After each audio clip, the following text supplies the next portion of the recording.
Manatu lea o so tae au peo le upu ia po mau. Malola ua fale na tutulu I tau. Tae au le tāla le lei, tae au maua. Le alofa ma le aga le lei o le atua. Ma lei fua mai o lana whanau. I whanunga o le while mu. Te whawheiloa I atu ai le swafa manu malo Yesu ke viso. Le ao le kālesia. Pa ia man mamalo le tātou nulo. God is good. All the time. All the time. God is good. Le lei le atua. Taimi uma. Le lei le atua. O le a tātou tāpua I le atua.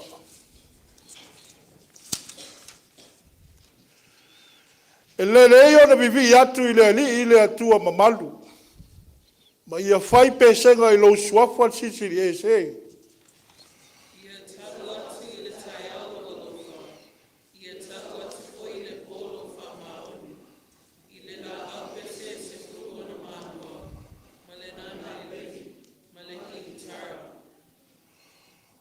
A wawa e whawhiawhia mai a te au I la unga luenga le ali ie. O te alanga whiawhia ona o mea ua whaia e o a au.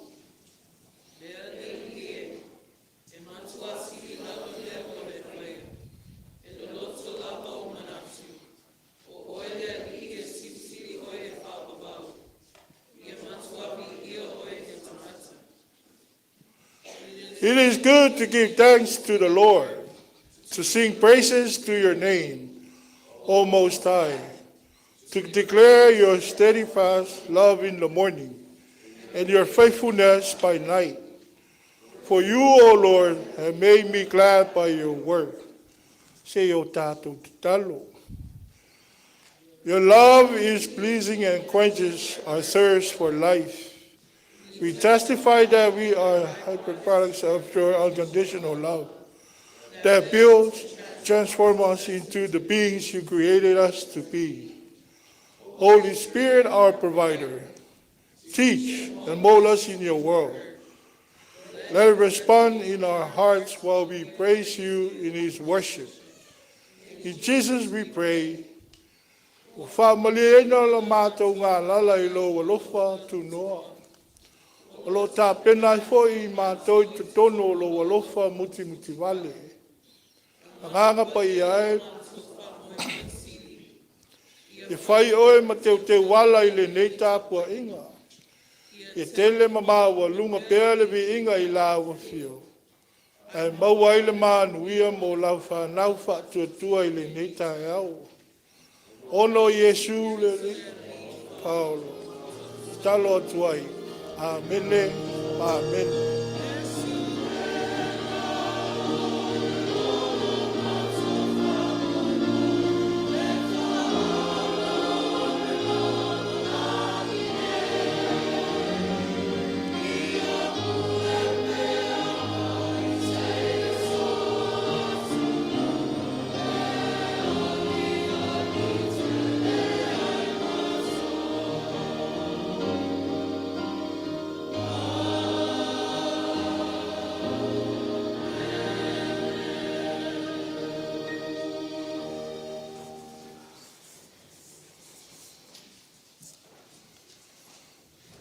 Wala tātou vivi atu I le pese o sao nia I o ngā sā.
Good morning.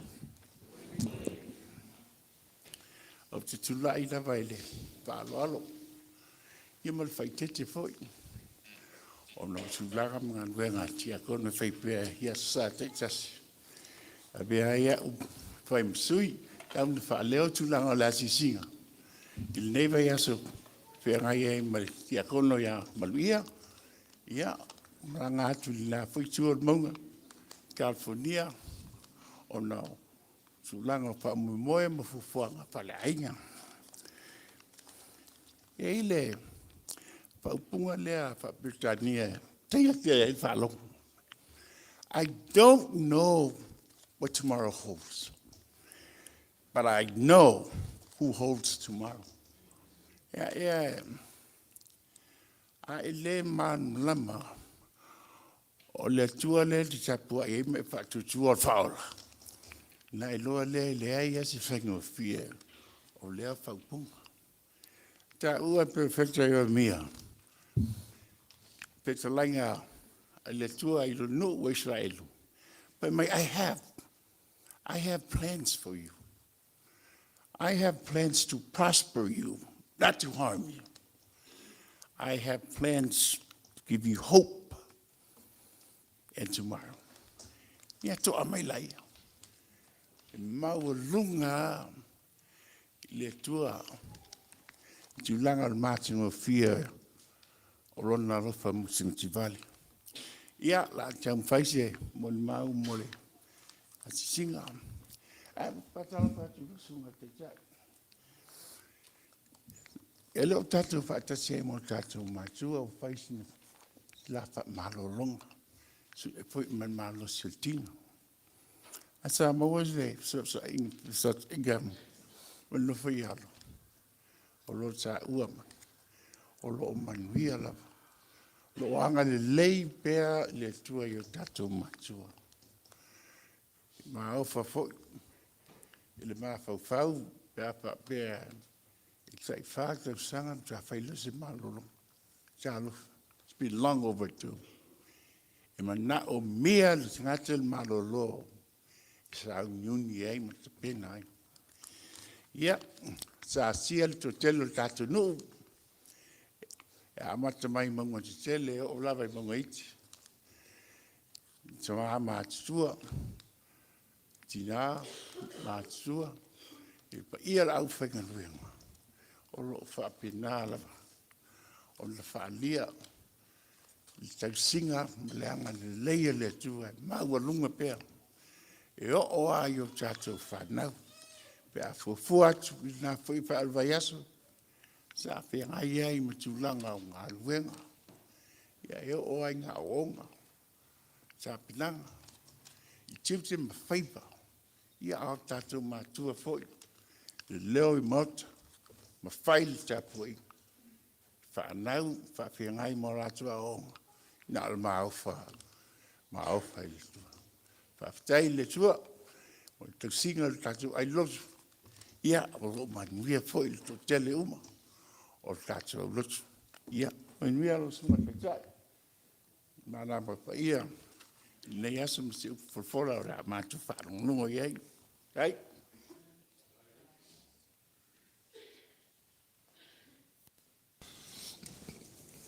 Pene tu la la tātou whaamawa lalo atu lumo le atua. E ala ia tātou tālo sanga. O le tangata e pei o le mutia o naso. E pei o le funga o le wau. A wā aangi mai ai le matangi. O na le ai lea o ia. A o lo wa lofa lea li e. Ua mai lawa i le wawau. Se ia o i le wha wawau. I e mata tau i la wa fio. O mātou i loa ma le mautinoa.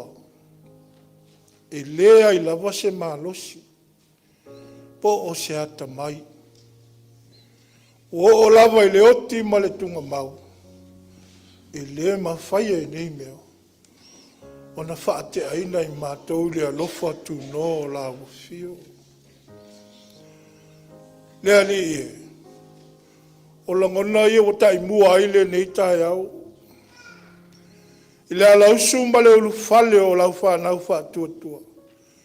I lou malu tapuai. Se i o mātou fe whaasoa i lou alofa le mawai. Ma patia lo wanga lelei. Ua le ma whaatu salia. E uia na mātou whetai ai ma peau langa vale o leo langa nei. Ai whaawhetai ta maa. Ona ua maa ea ona e ta pena ina whaafine tō anga. Le ola whaatua o le tangata. Ma lona tau. Ma mātou whaalata lata atu i lo nofo ali ma malu. Ma whata atu i la ua fio. Le tau langa o le whaamanu, o le whaafetai, ma le whaanetanga.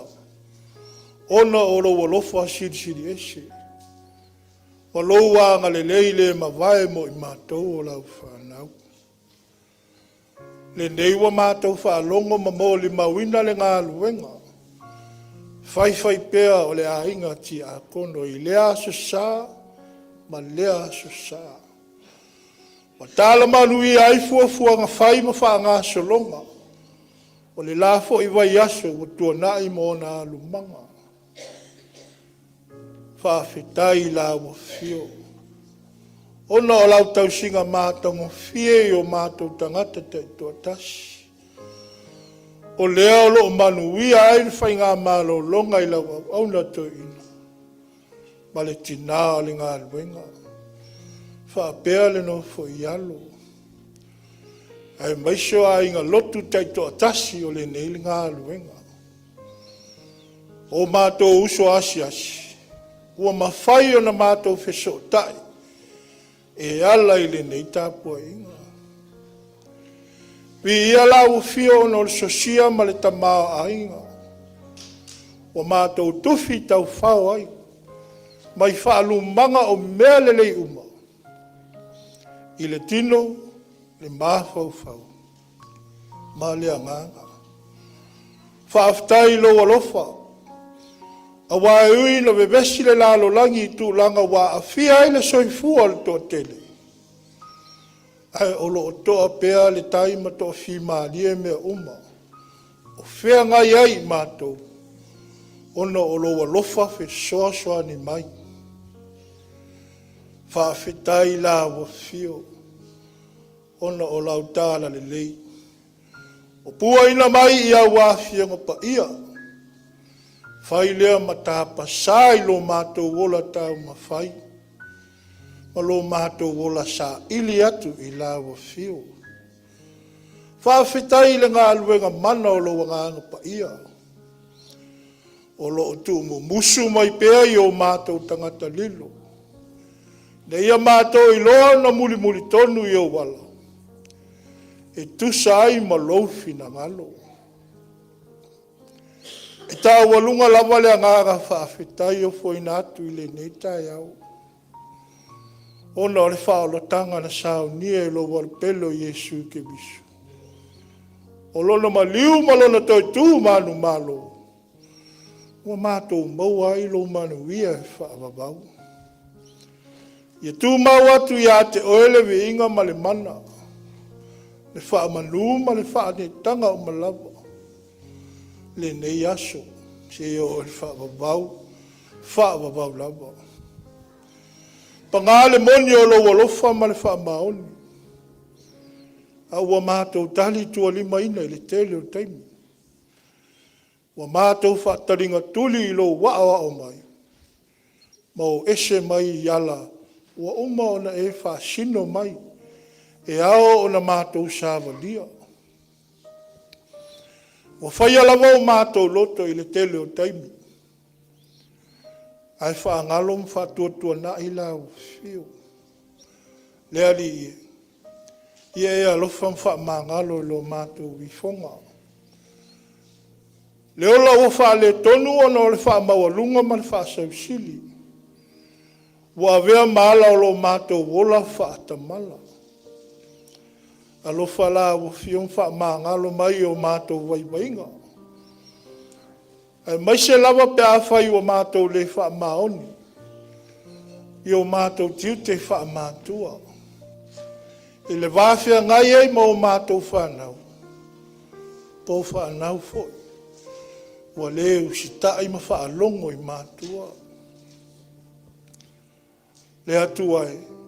Wha maa ngalolo mātou wola au auna. Le ato toi le whaio au whi au. Ma tina e ai le lau whina ngalo. Wa wha mua lava o mātou mana o. Ma tuina naunga o le neila alo langi. Ai ngalo ai o na wha tino le ola wha au auna. E peo na tangia le soifua o mai o le matai sili o le ngānu enga. Le ali e wha mamai nei mātou e ala le taulanga e tasi ai afe na whaia Iesu ke miso. Ina ia ta ua mi o tonu inai o mātou nei tangata ngasala. Le ali e o e lava o lo mātou tali mana. O e lava o le puna vai o le ola. E wha malia ina ai le ngā lala o lau whanau. E alofa wha manuia mai le nei sauninga. A le nei wha apotuputonga. Ia malia ia te oe upo o mātou mutu. Ma māwhau whaunga o mātou loto. Ia mū ma manongi i la wa fiole i whonga o lau whanau. Mātou te talo se e alofa ma wha manuia i lau au na to ina malwhalitua au. Au whea ngai ai la ua ma se wha malo longa i le nei waitau. A wā se wha silinga malos. I le tino le mawhau whau. Ai sili ai le anganga. Ta mawha manuia i lau au na male ainga o loo wa aia le ngā luenga. Mo le nei waitau. E sanga tului mo i la ua ma le whanau. Le mana waola. Ma le malosi. A wale whaatino ino tiu te mawhaiwa. Wa e wala au ina hai. Whaamanuia i le nei e ka le sia. A mata mai ona mauna te tele. Se i o lava i tūpuranga la alo wā oa mwhana witi. Whaamanuia i fuafuanga whai ma le whaalau ai tele ino lau misiona. I le nei tū o le laro langi. Ai mai se le ati na e no lau ngā luenga. I to tono le nei tala whaatai. Whaamanuia na i o mātou a inga. A i lātou uma ma whai o na mātou whai tāpua inga whaatasi. Le nei aso sā. Mātou ta talo mo au whaamanuianga i le nei atunu. Le nei mālo o mātou no nofo ai. I ona taitai maupu whai. Na ia manuia i peo tangata lawa i tele. Anu whamanuia i so mātou atunu pelo Samoa. I si sifo ma Samoa i se sae. I ona taitai ma tangata anu. I atangia pia whaawai tausi o le atunu. E whaamua mua la wa fio. Ma whaawai pia i a te oia na whainga malo. Lea li e, mātou te tatalo. Se e alofa mo e umolo fia maua lau sosoani. So se tūlanga o lo whenga iei ma whainga tā leo langa. Mana tua ma le alofa. O e o lo maua i mai ma puapua ngā. Alofa mo e o lo whano noa ma iei le lo te whavau vau. Pa i ifo iei lau wha mano longa. Ma lau wha alo to tele. Lea tu ai. Mātou te tatalo i le tele o wha lave tutupu mai. Ia tō manga ia te oe o tangata wha tutua. A wha i loa i eilau pule au au. I mea uma. Lea li e. A oa o ina mātou wha le wha tutua. Lo mātou wha longo ia wa fiona whalafola ina i le nei aso. Ma wha loto ina ailo mātou wola tari tonu. I lau wa fio. E una ina ailo mātou wola ngā lue, I lau whina ngalo. Tama, wā mātou tālo sanga ia. Whaia mare whātuatua, e ta lia mai ia, I lau whina ngalo whai tō tasi. Ai o walawa nei whaia so mātou whātau anau. Swafa manu malo Yesu ke visolo mātou ali, wala tuaia mātou talu. Amen.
La tātou vivi atu I le pese o sao nia le a o sa.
O le whaitau ia.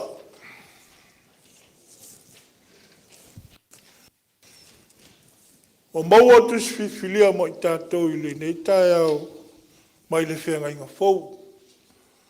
O lo tūri mata i pēr le whasino ala tus whaitau waso. Le tātou e ka le sia o au e tusai fo i mo le nei asu saa. Tusi o ngā luenga mta au pwes fulu. A o lona whaipu mua se o atu i le lua se fulu ma le whaa. Ngā luenga mta au pwes se fulu. A o lona whaipu mua se o atu i lona whaipu e lua se fulu ma le whaa. O le a whapeona tātou whaitau whe lafo ai mai ai. Whaafafonga mai ai a fionga pa ia o le atua. Sa i kaise ra ia le tasi tangata o Konelio le inoa. O le taitai o le toa silau i le au e ingoa i le aua Italia.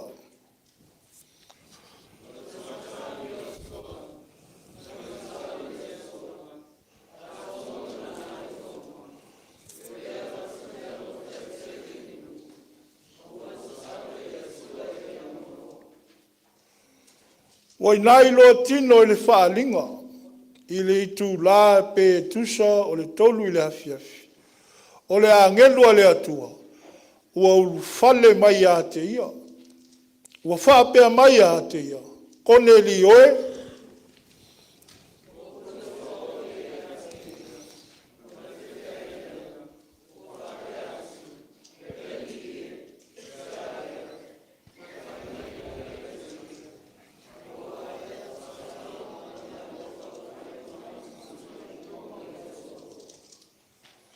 O lenei, a awa tuia ni tangata i opa, e a ami a Simona, e ngoa i a Peteru.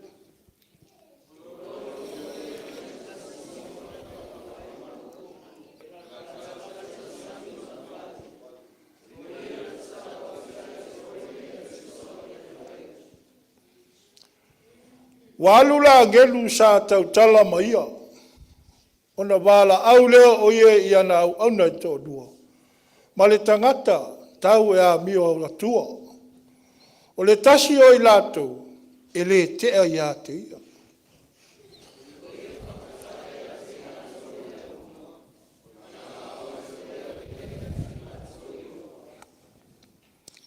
O le tae au i le ala i lātou, ma ua lata lata i le ai. Wa alu wa e ai pe teu i lunga o le whale. E ta talo le tu la po ua tu tonu le la.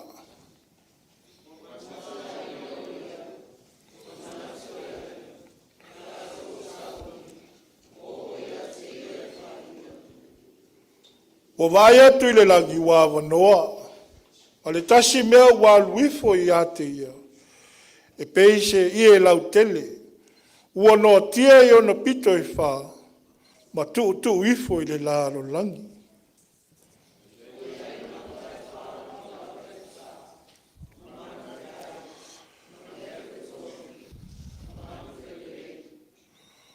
Ona tu lei mai lea o le si ufofonga i a te ia, pete ue, i nā tu ia i lunga, ma fasi, ma ai.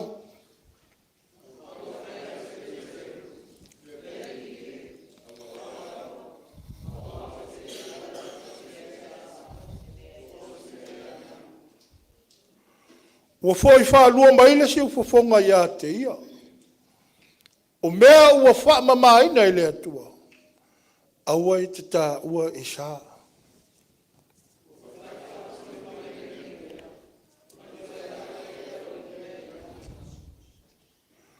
O maa salo pe teu i lona lava loto.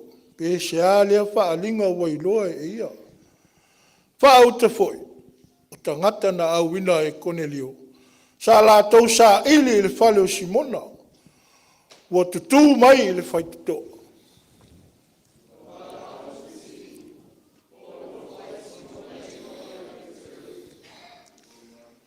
Ua maa natu ifo pe teu i le whaalinga. Ai whetalai mai le nganga ia te ia. Whauta. O lo sa ili mai tangata e to lua ia, to tolu ia te oe.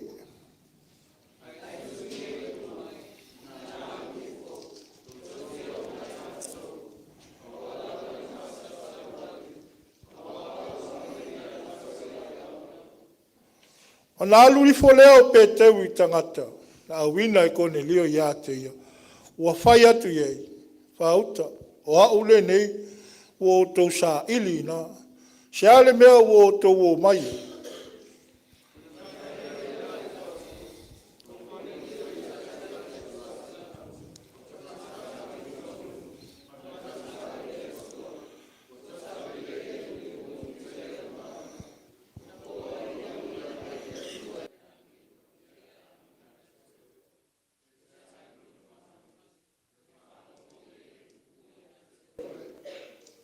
O na whai atu leo o ia ia te I lātou, e o mai I le whale.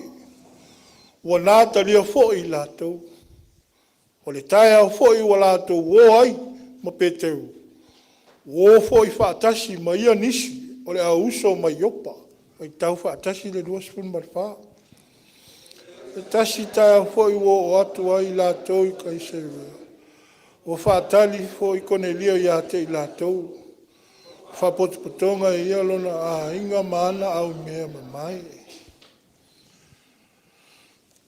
Ia whamanuia te lele atua, I le tātou whaalongo longo, I ana awhionga pa ia. Ia tū mau atu le vi inga. Mare whaane tanga ia te ia nei maso umalau. Se ia o I le whaavavau. Amene.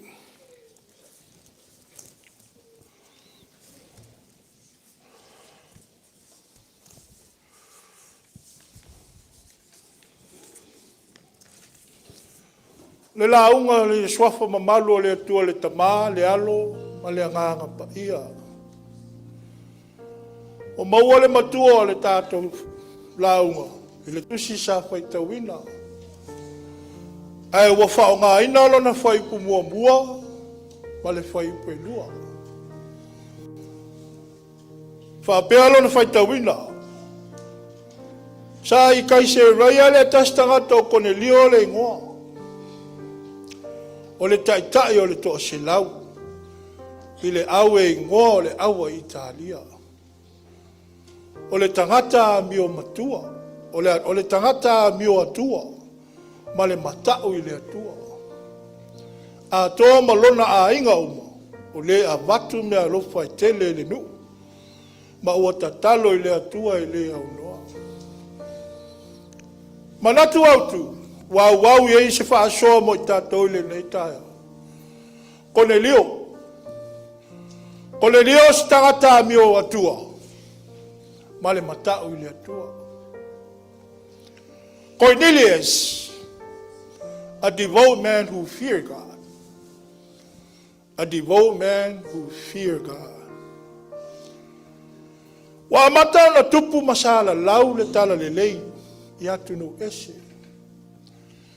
Wale na o Utaia, o lo tau la mua nei I le wha tupu teleina, o le o atu I le so, se tūla inga o le lalo langi. O le tala le lei le ola fau, e maua I le Yesu ke wiso to tu. O le tala inga wao fia I tangata te to tas. Wale wha pito foi, na le au apostolo. Poi lātou sa whai le malu malu. Mo lātou whaasino manga. O le Galuega tālai. O sopo ia I pāwa e loto māsani. O na ati e whai longa ai tangata. A ua wai whaatasi ai nei ma tangata lau tele. O olawa fo I tangata. O matata ese ese. E peo se au e tau mai au filfilia. Wa mana ia fo I lātou mai le liu o au I longa. E peo na iai le au o Italia. Olo ta ua le tātou matua. Po le whaitaunga o le nei fo i tuaso. O lo tuli matai e tuis whaitau aso le tangata i longa. O Konelio. Ona o ni mafua anga tāua. E pe ona au ili mai ai. E le tātou matua. Ai mai se le manu lauti. O lo au i tata i ai mafau faunga. Tua i le neifo i vai asa. O le winga o le manatu. O lo afi mai i le tātou matua. Nisi o winga tau sa afia. E mawhai o na whaamatalaina atili ai le tangata tau ta ua leo Konelio. Mai foi upo lo wha au tu i ai le tātou wha soa wha leangana. I le neifo i asu. O ta ua i ni vaenga se ono. Sa tangia ai leo la au no le nei tangata Konelio. Vaenga mua. O lona tūlanga whaataitai. O le tūlanga whaataitai o Cornelio. His leadership. He is known for his taking lead in the regiment, the military unit of Italy that he served in. And he is noted for his being at the forefront of those who gave off themselves to protect, to secure the welfare of the general population, and to uphold the rules as prominent at that time within the Roman Empire. O le tūlanga whaataitai o Cornelio, e le whaaloaloa vale. E le whaasama noa fo, lona tūlai mai. O ia le taitai o toa se lau. Po le sili atu fot. O lona winga. E le iti ni isi na i lalo. O lana vaiwa. O lana vava inga. Po o lana pule anga. E fōlinga mai la o le tangata e whātua ina sona manatu. E amana ina lana whātofa la inga. Ono o le avea mataitai. E whaalia ilo nā nganga wha mau popo. Malona le whi mau wai. Ai loto tele. E sa i lia le saunga le mu. Ma le nofo le lei o tangata lau tele. Vaenga lua. O lona amio atua. O lona amio atua. Cornelius, his godliness. He is devotedly religious. Cornelius was a person that deeply honored God. E amio mama. Ona e tau rai lona tangata. I winga whaale atua. Le vaenga longa tolu. O lona matau i le atua. O lona matau i le atua. He feared God. He upheld the laws of God. He respected the ways of God. He was obedient to God. E ola mga whangafa i ala o le ali. E muli tai foi. I a o onga al CCCAS. Vaenga lona wha. O lona wha mau popo a inga. O lona wha mau popo a inga. His family also believed in God. His faith was strong, and so he lived it within his household. O le maa losi o lona ola tautonu. Pa lona ola whātua i leni. Nā tangia ai le whātua foi. O lona a inga. Maena lona lima. O lona ola fuai. O lona ola fuai. Fai mai o Konelio na te abatu me alofa morenu. O lona winga, e lima mafola. He is a giving person. Very generous. He tends to lend a helping hand and offers help where help is needed. Malepeai mulmuli. O lona soifua tatalo. O lona soifua tatalo. Cornelius was a praying man. He prayed to God for guidance, for strength, for wisdom, for understanding, for courage, for peace, and for victory in Jesus Christ. Olona olanga tatalo ele au noa. E whaailoa le malosi anga na pau i ai leo la whaatotua. Ma le ola ngalue.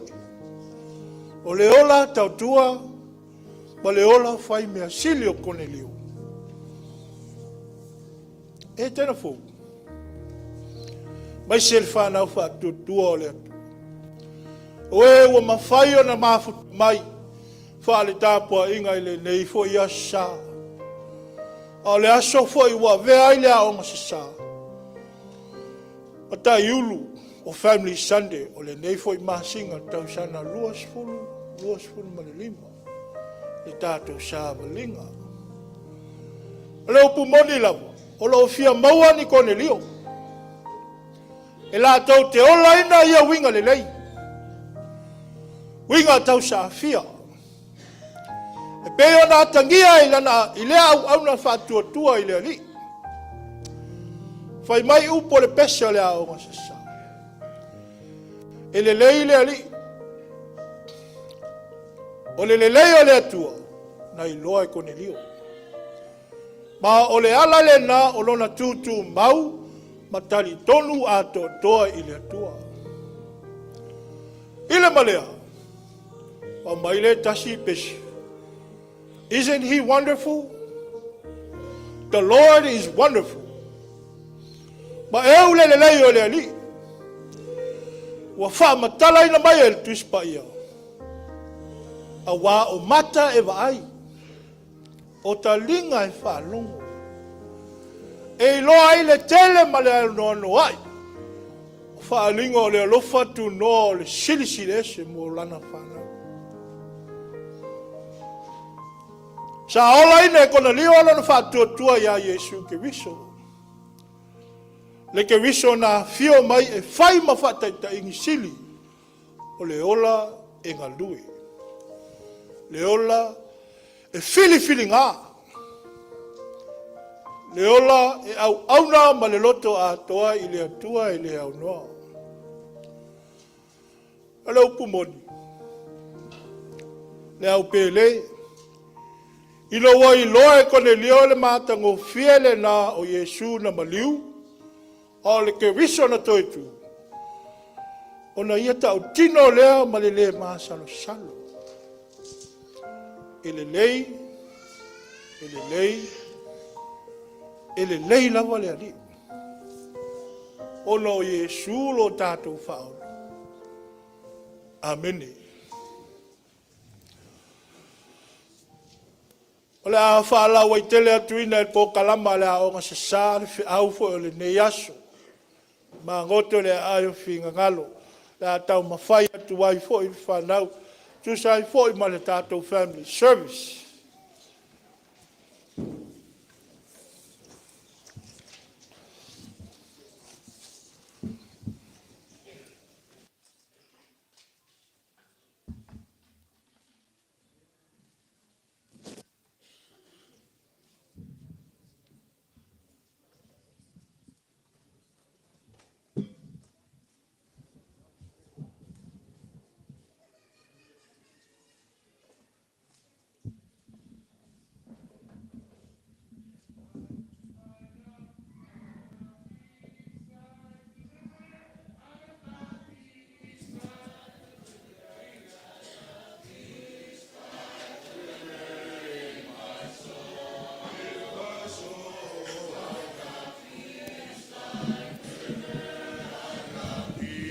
check. Joy.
Avatume umale kole ai a Yesu.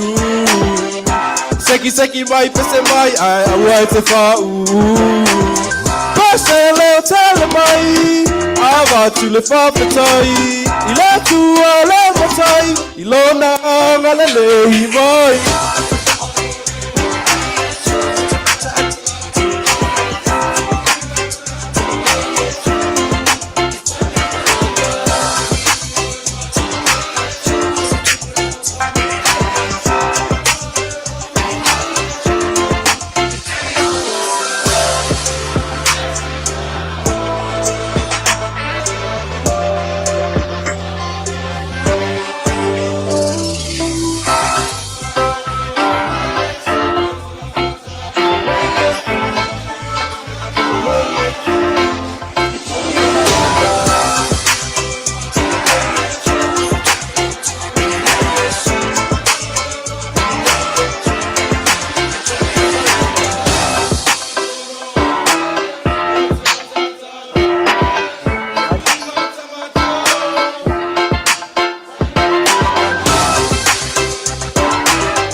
Le atua mamanai. O le soifu a ofo ma le olanga lue o laupana. Se tasi leo wha manu ianga sa i te toi le olanga. Lo mātou ola ati ia e le li e. Tama, nei tau langa ma mātou whaia i alofa mwha pa ia. Wa wha manu ia e tusai ma le loto wa whaia ai. Ai mātou te mana tuai pēr le tau langa ni sao nie lo wala pelo Yesu ke visolo mātou ni pao. Amen.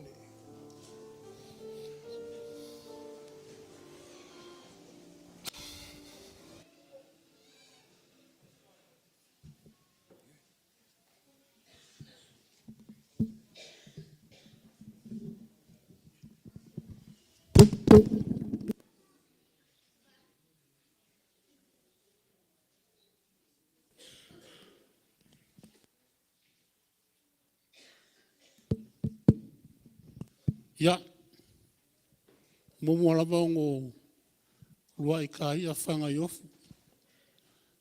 Mau whakula waku pa ia o Samoa.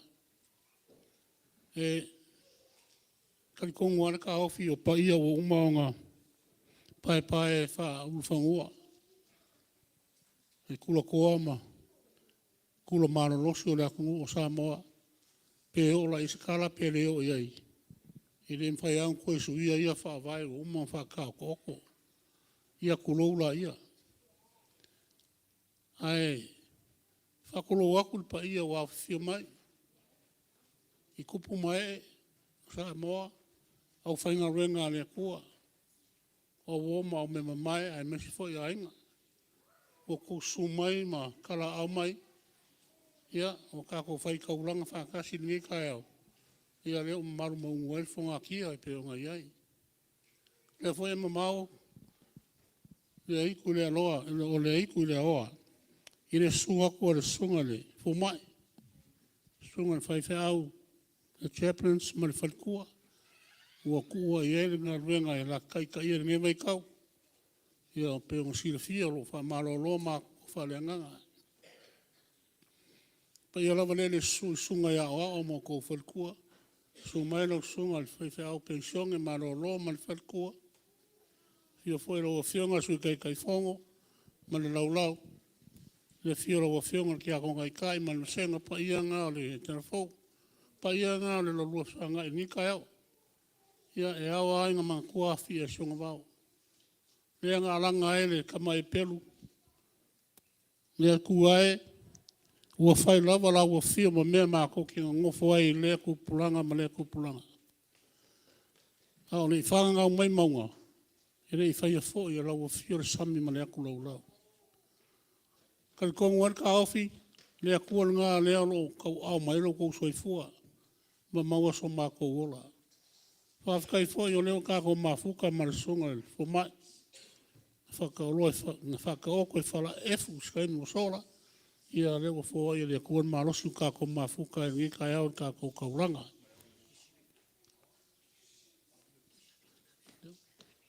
ma o mga ako sa makalanga i usua malo e whiau ma o ao ma kupu mai o sumai makala au mai kako mafuka ngai kai au ia o maru mau walfo ngā kia pe o karangoa kako kapoinga ia na ele o le anganga whapea ia mapuange ia i la wama koko pe upo e whai moka whare mangongo ia se i o liwange e whawhkaia le ngā ruenga ni kai au ele ua ka o paparau le leile mafuar kai au i le waa anga sii la wofe sa whakiri a o la ui anga sisi ia lele wa mahe au ngari nufirufi a war kali uka markapua inga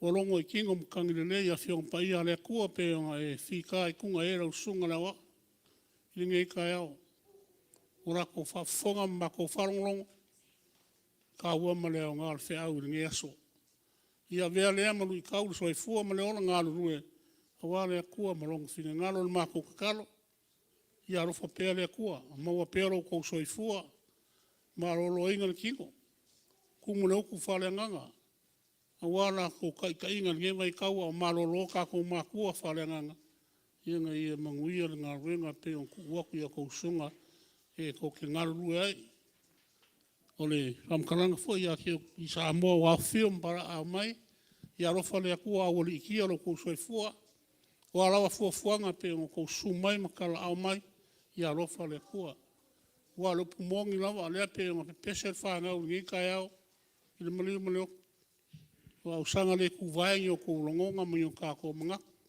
a o le akua kako ki kou manga iai ia kako karsanga mga kuange le karisia karsanga i kako makua mo perso i fua skai me ruma ko kai mai mo kako mafuka ngai fisiringi ngai kai au ni kula yaku la onga sa o le masangi a ngai e karisia o sa la mo masinga kai kasiuma ia e fa so mai ia e sunga ko inga o le vaenga me le vaenga ku ia e fa e vangali e fai ia so inga fo e manga e fo ko fa fonga ma fa longo pe o mai e fa nga o se kala ni kai au ia i fa sisile ni ko sila fia ma i loa le kulanga pe o ngai ia o le nganga fa kai sumai fa kai kala au mai ia o ma ko fiel sa nginga ia manguia kulanga ko e fa kai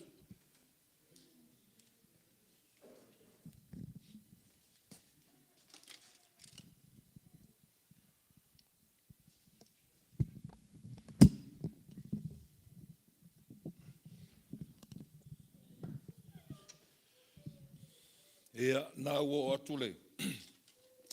Whaapatai a le tamau nu. Wā fo i le tātu sauninga le nei aso e toi whaateleas whamtalanga. Tula i atu o tātu laflafonga fo i mole nei tae au. E le ila wina tātu sene ia. Lo ngā solo mai pēranga le leio tātu e ka le sia. Maisio tausinga ngā luenga le nei masina ia lo wa aia pēle. Na yo tātu tau ainga o lo wha o maile la tu so soani. Mai a polea i tu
tai ma whamalo i le tātou laflafonga. Nei vai tau ia maise le tātou sene, whaftai tele le. Ai alava na i o tātou ainga sosani mai lea sā, ma lea sā, whaftai. O nisi o nei o folfolanga mo le nei aso, mo le nei vai aso, vai folunga o le puntini, pa solonga o le nei aso, fontanga le kalesia, pe mai al tātou sauninga, ia whasolo atua i le. Uafuanga nisi ko i o la la. Tātou whamoe le aso nafi, batu le nganga o whaftai le lau mo tātou papakiu le ana, whanga solo a nafi, o le whapoponga whapavave o tātou sailinga, awhi rimu se lau. Awhi rimu se lau, i re teitei maua nei se leni, whaftai tele le tō wanga le leisa sapai o le tātou whamoe, mai whai masina umar tātou whamoe lea. Ia, whamalosi mai tātou kalesia, mo taulanga, ua leo toi mamau fo i masina o whainga taulanga, ia lei lava no omi manu tātou sā, ia o mōna i teimi, o so tūla mleanga vai, manuia fuafuanga o nei aso, whaftai nei o tātou mālo mai Alaska, ia manisi o lau whainga luenga, tātou mafuta, ia vi ia le tua, manuia fuafuanga o nei sa pati, manuia toi foi atu whainga mlanga, manuia mātua whalenganga o whainga malolonga, ia whaftai. Ia, whaftai atu e tatonua, vela whala, mo le atu whaftai tele. Awa whionga le teitai whono, ane ao le tia kono toina, ia mo se maua so mātou awanoa, o le ala le tūlai. Ve ia lo leo e whai mafonga tau mole mole o le sunga le chaplets, ia po le sunga fo i le whai whiau, ia malona whalitua, o lo tu e le tātou ngā ruenga, wani le tāpua inga o tātou mātua mālolo, ona wau tūlai lava tele mara whaaloalo e whai loa le tātou whale tofinga ane nafi. Ia sa iai le wha moe o le whale tofinga, ia o lo manuia le tātou pūlenga. O lo ala o lo tūla. Ia whai iai lo leo e whai mafonga tau mole lau whai ngā ruenga i lau sunga lea wā o le tofi. Ia mālo. O le tātou whale tofinga o lea ua maea o na whai le whale tofinga. O le tātou tofi lea so sifuru ma le ono le masina fau mati. Leo le asu ma iai le sunga le whawhengai ngai a mita ke le mete. I nei a tātou, o le tātou tofi lea i laso sifuru ma le ono le masin fau, o le sunga ia whale tufunga, o le asu atu i le whaaringa o le alofa. Ia o le tātou sui o le aalu lea nga i o i le kālesia o le mola. Ia o se whaasira silanga tāua le mo le tātou e kālesia, mo lo tau sirfia, o le tātou tofi, le aso sifuru ma le ono, o au. O le a o aluatu ai e whai au masui o le tātou e kālesia lau whai ngā ruenga. E oi le kālesia a le mola. Ia lo uawa tele ma le whaaloalo, ia whaafitai mo lo uawa noa, whaafitai.